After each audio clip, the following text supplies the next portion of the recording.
Hello, my name is Shep Grennan. I'm a counselor here at Midland College, and I wanted to welcome you today and thank you for joining me. I'm going to talk about sleep and a little bit about dreaming and how they're related and how they both affect us and affect our health. As you would think, they both, sleeping and dreaming, affect us in many different ways. So, I have some slides I'm going to show you, and let me get started by showing you some slides and giving you some things to think about. So this is called Sleep and You. Again, I'm Shep Grennan. I'm a counselor here at Midland College. Again, thank you for joining me. And I want to get started and talk a little bit about sleep. As you know, sleep is a natural part of our life. We probably sleep, or we hope to sleep, at least a third of our lives, 8 hours out of 24 hours. And all mammals and most other animals sleep. They say even fish, a lot of fish sleep. Most animals sleep. So it's really interesting. Sleep is very important to us. It really matters to us and to our bodies. It helps us in many ways. It helps our bodies rest and letting it heal. It helps us refine our memory and emotions through dreaming and cleansing our brains by clearing away biochemical waste. Um, they say, especially in college, when you're trying to learn new things, it helps to space out your studying. So you work on memorizing things or reading things in the daytime, and then at night, your brain puts them together. By putting memories together, putting together things where you remember things better the next day. Scientists have found they'll be studying a problem, and they really can't seem to find the answer, and it just out of their reach. They can't find the answer, and the next day, it sort of comes to them. They get the answer. So somehow we consolidate our memories, we consolidate our learning from the previous day. When we sleep, our brains put them together, maybe by dreaming, maybe by just getting rid of this biochemical waste in our brains and body. Athletes need to sleep so their bodies can heal themselves after a hard workout or after injuries. When you're sick, it's important to sleep to let your body rest and let it recover. So sleep is very important on many different levels to people and to animals. Sleep is very important. Um, Let me get back here and sort of get into a little bit more detail about sleep. Again, it helps our bodies rest and heal. We consolidate our memory and emotions through dreaming. It helps clear our brain by clearing away biochemical waste. Um, our bodies, and this is interesting to me, our bodies operate on an approximate 24-hour cycle or day, 24-hour long cycle called the circadian rhythm.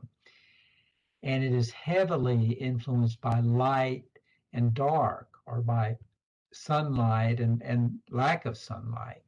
And again, this is called circadian rhythms. And you might have had different shift work where at times you work at night and at times you work in the daytime, and it's hard to get your sleep down, your sleep rhythm down. And they say that if that happens, if you work in the nighttime, when you try to sleep in the daytime, if you can make it as quiet as possible and put blinds on the window so it's as dark as possible, that helps us sleep better. Related to sleep, they've noticed that in the winter, related to light, they've noticed that in the winter, some people have trouble sleeping in the with being sad in the winter, and scientists think it's because of lack of light of sunlight. And the Scandinavian countries seem to have a higher level of depression in the winter than like we do, and they think is because there's less sunlight in the winter. So a therapy, both for sleeping better and sometimes for depression, is to have a special light, which is like sunlight, and it makes us feel better because our body feels like it's more more summertime, more daytime, and it also sets our circadian rhythm so we're awake when the light is on and we become sleepy when it's dark out and the light is off. So again, light heavily affects our moods. You know, in the winter we might be more sad, or helps us sleep better if we're working active in the daytime and it's dark when we try to sleep. So these are called circadian rhythms of our body, and it's heavily affected by the sunlight and the light.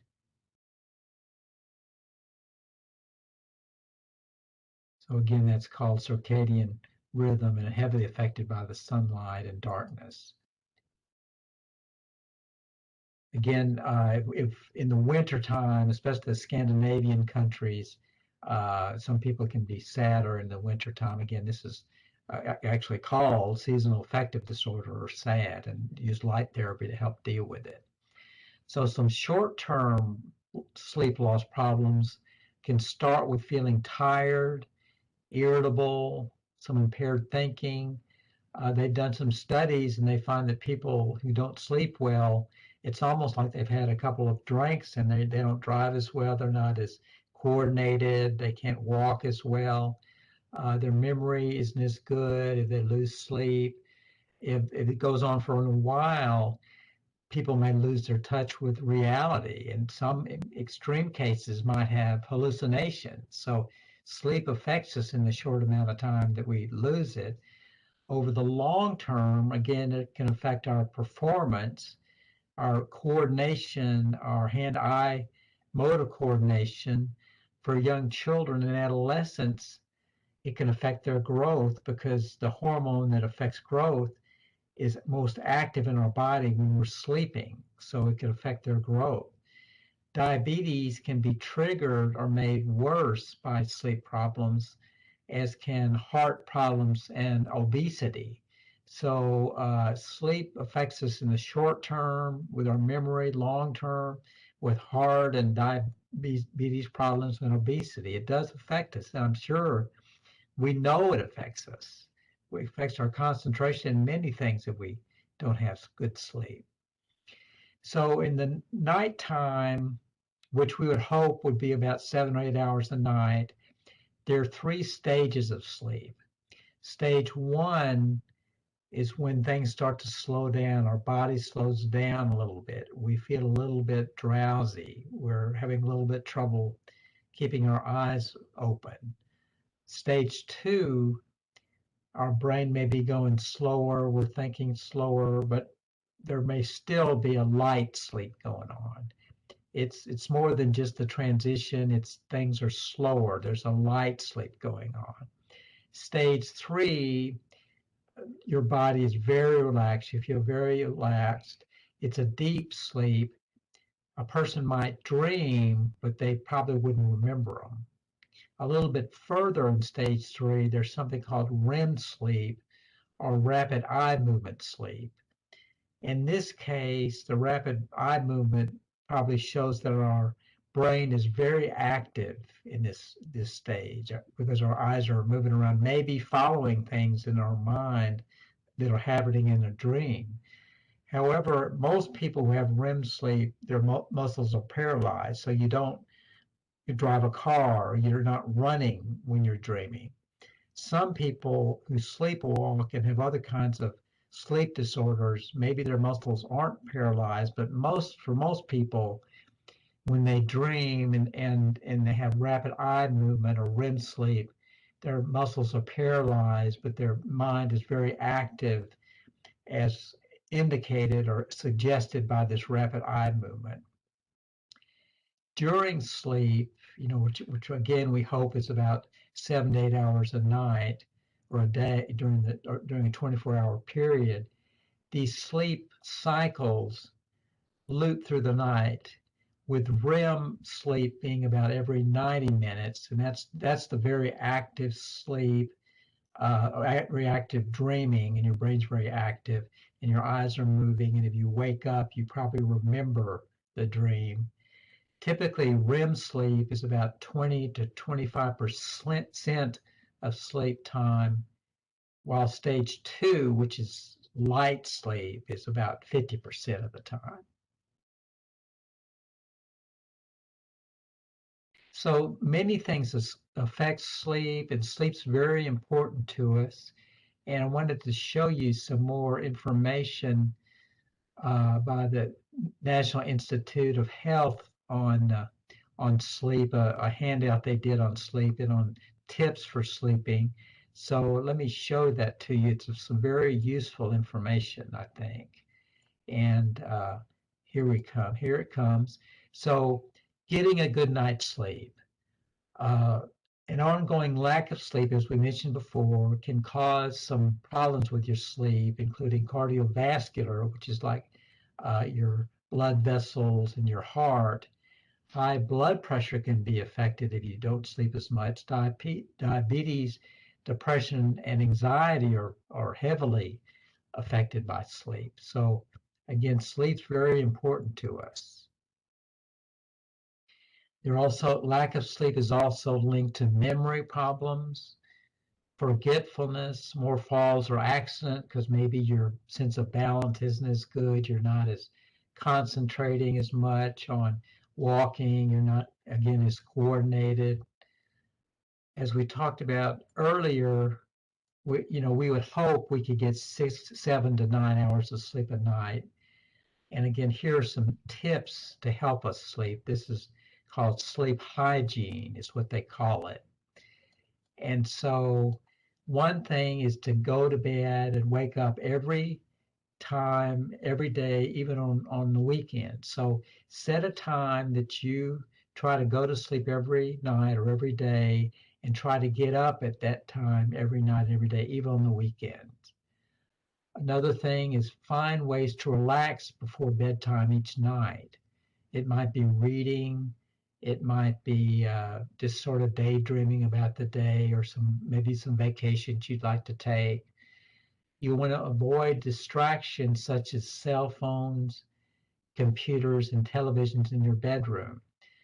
Another thing about cell phones and smartphones and computers is the light in a computer and smartphone tends to keep our mind very active, keep our brain very active, and that makes it harder for us to fall asleep.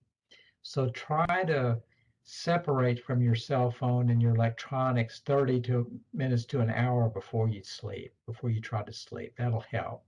You want to associate your bed as much as possible with sleep. Another thing that tends to keep us awake, don't eat large meals or drink caffeine or alcohol late in the day. That will disrupt your sleep. Alcohol, which I'll get to a little bit later, it helps us fall asleep, but then the sleep cycles are thrown off by alcohol. And we don't stay asleep if we use alcohol to help us get to sleep. It's good to exercise at regular times in the day, but not within 3 hours of your bedtime. It gets our heart rate gets going, and it's hard to sort of calm down or relax with it if you exercise within 3 hours of your bedtime. Sometimes people get sleepy and they take a nap. Well, avoid long naps, especially late in the afternoon or evening, because our body craves sleep, but if we take long naps in the daytime, it throws off our rhythm again, our circadian rhythm again. So avoid long naps over 30 minutes, especially late in the afternoon or evening. So again, this is from the National Institute of Aging, which is part of the National Institute of Health. So this is good information. I can send you this information if you'd like. So we talked a little bit about sleep, some tips to help you sleep better. I'm going to add some more things as we go. So let me get to that content here, and I'll add some more information. Again, we just talked about sleep hygiene. And so, however, unfortunately, sometimes sleep hygiene doesn't work. This may be because we think or worry about things that happen during the day and sort of think about, I need to sleep, get this thought, I need to sleep. And this puts pressure on us to really try almost too hard to sleep to where we get to the point where the bed is the most uncomfortable place we can be because all we're thinking about is, I've got to get to sleep. So in this case where sleep hygiene doesn't work and we're distracted in bed, we can't relax. The American Sleep Academy says that again, sleep hygiene may not work and we may have to try other things. Some things that don't work, which we talked about earlier, alcohol can help us fall asleep, but we don't stay asleep with alcohol. Caffeine, a lot of people have in the beginning part of the day in the mornings, which help them wake up. But as you would guess, alcohol does not help us sleep for most people. Stimulants like cocaine and meth help prevent sleep, so that we don't want that either. Marijuana, like alcohol, maybe we can fall asleep, but we don't stay asleep. Plus, it's an illegal drug, so you don't want to use that anyway for sleep. There are some things which help us improve sleep. Again, sleep hygiene is the big thing that we talked about, the tips from the National Institute of Health that I showed you a few minutes ago. That really helps. Sleep counseling with a counselor helps, and the counselor might talk about ways to relax, relaxation therapy, ways to relax our bodies through just relaxation therapy. Meditation, like mindfulness meditation, can help us sleep better. Biofeedback, which is getting feedback from different parts of our muscles. Basically, it's a way to relax our muscles so we can help sleep better, relax and sleep better. Something which is seems to be very useful right now that people are talking about quite a bit is something called cognitive behavioral therapy for insomnia, or CBT-I. So you might want to Google CBT-I. That seems to be very helpful. That works by breaking thought cycles that are keeping people awake at night. So again, you get some sleep hygiene tips, the idea of breaking these thoughts that keep us awake and breaking these behavioral habits we get that keep us awake. Again, this is cognitive behavioral therapy for insomnia, breaking these thought cycles that can help. Again, you can Google that or talk to a counselor about that. Your medical doctor can talk about medicine that could help you. Positive airway pressure can help. Sometimes people can't sleep because they snore. Well, sometimes positive airway pressure, which is having something you breathe at night, a machine that can help you breathe at night, opening those airways can help us sleep. Again, your doctor can tell you about that. Those can help you sleep at night. One of the things we were talking about, I talked about a little bit earlier, what about dreams?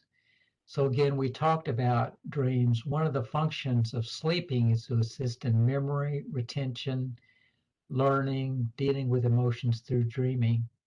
And as mentioned previously, most of our dreams occur whether we remember them or not when sleeping and our eyes are closed. The dreams we remember most happen during rapid eye movement or REM sleep. And we probably dream most of the night, even though we don't have rapid eye movement sleep. It's that REM sleep that we remember most when we've woken up. There are many theories about how and why people dream that deal with brain structure, biology, anatomy, neurons, and related medical issues. That's beyond the scope of this presentation today, but there are a lot of theories out there. Some of the psychological theories, the early psychological theories, for instance, Freud thought that some ways dreaming, we were expressing something we wished for. There's been a lot of debate about that, and people don't I don't know that they believe that now.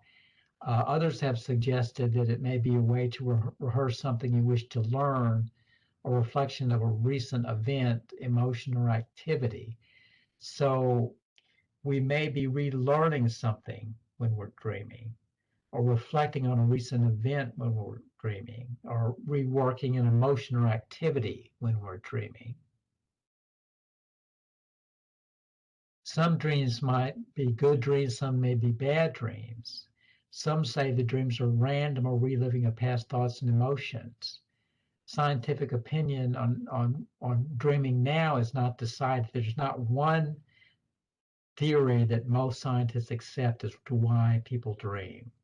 Some people say it has to do with creativity, putting things together. Paul McCartney apparently dreamt his song Yesterday, which is one of the most recorded songs of all time, in a dream. He had that in a dream. So maybe creativity is involved with these reliving of past events, putting together events of the previous day, getting our emotions together. So these are all related to different dreams. So I'm going to talk a little bit about, uh, so we don't really know really why people dream. It seems to help us. I mean, we have some ideas. It seems to maybe put together emotions. It maybe we're relearning things. Maybe we're consolidating memories through dreams. But say you have a dream and you want to use it in your personal life to improve yourself. Are there ways, practical ways, you can look at a dream to try to improve yourself? Again, we don't know the reason people dream, but are there ways to improve ourselves through the using the stimulus of a dream? Well, let me give you some ideas on that. Here we go on some ideas on that.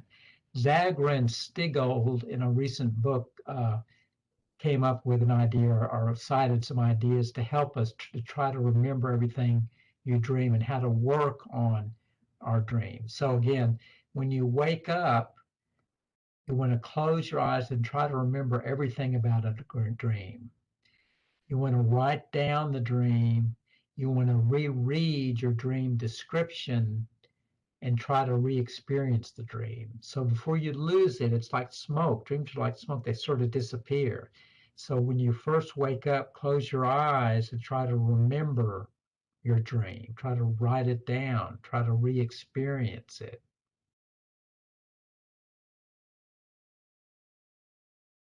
Some questions you might ask are, how did you feel about a dream? What emotions did you have? What was the main emotion? When was the last time you felt that emotion? Did the dream setting remind you of anything? The environment? Where were you? Did the setting remind you of anything? What were the people doing in that dream? Maybe there's an activity they were doing. If you knew someone in the dream, what were they like? Who did they remind you of? Again, you want to think about these things, break the dream into parts, write these things down.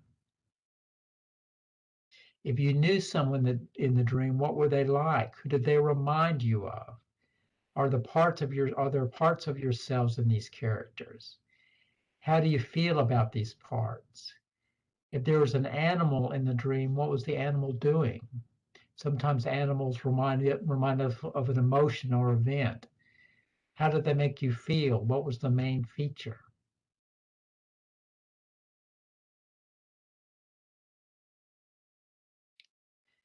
What were you thinking about when you went to bed? Again, some people think that we relive things that happened in the daytime. So what were you thinking about when you went to bed? Based on all these questions we just ask about, and the dreams are parts of it, does it remind you of anything? Taken as a whole, what do these questions suggest about who you are and what you want to become? Do these ideas remind you about something? Do these suggest maybe there's something you've thought about, maybe even though it's reliving thoughts, maybe it's something you've thought about that you want to work on? Maybe something's changed in your life and you're trying to make a decision and you remember that in your dreams. Do these ideas about the people, places, and things, the emotions, the parts of the dream, do they remind you about things you want to work on? What would you want to work on? What does that remind you of? What goals do you want to have? This process can help you get you in that direction.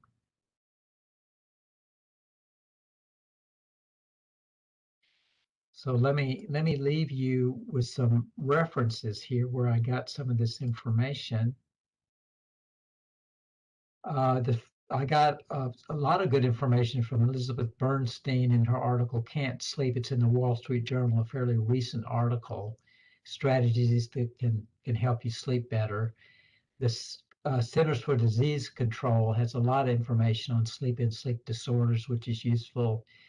The handout I showed you from the National Institute of Aging, which is part of the National Institute of Health, that's a good handout. That's the link for that. Mark Varela did a presentation on sleep and sleep mental health with Texas Tech Psychiatry, which was useful. That was fairly recent. Andrew Zadra and Robert Ziegold, I got the information on how to look at your dreams, how to analyze them from a recent book by them. So all these things can be useful in helping us sleep better and maybe think about our dreams. Again, my name is Shep Grin, and I'm a counselor here at Midland College. I wanted to thank you for joining me today. My contact information is sgrennan at midland.edu, and my phone number is 432-685-4505. And let me just leave you just with a little thought. Hopefully we can look in the clouds and see the night sky when we're trying to sleep, maybe have a nice restful sleep. So thank you. I appreciate your joining me today. Thank you.